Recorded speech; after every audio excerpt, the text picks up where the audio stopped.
Hi everyone. Last week we saw how we can measure solid and fluid region for a pipe in a box domain.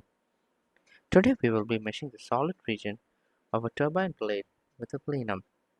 In the case we are looking today, the region between the blade and the plenum is a solid domain. The region outside of the blade and inside of the plenum is the fluid domain. We will start building the topology for the solid domain from the existing blocks for the fluid domain. As a first step, we will group the faces representing blade surface and the plenum surface.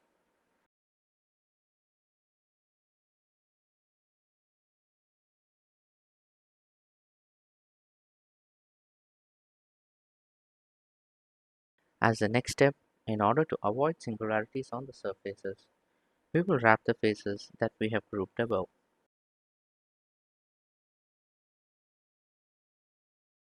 The wrapped layer needs to be linked to form blocks in the solid region.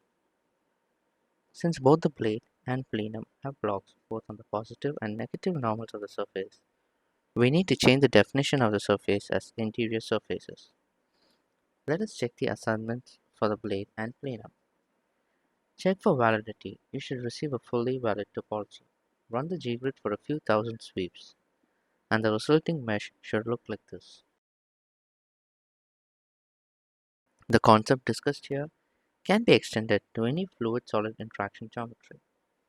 In summary, the three simple steps to create this topology are: group the boundary faces, extrude the boundary faces into the solid volume and connect them to form blocks, change surface definitions of the fluid boundary to be the interior surface.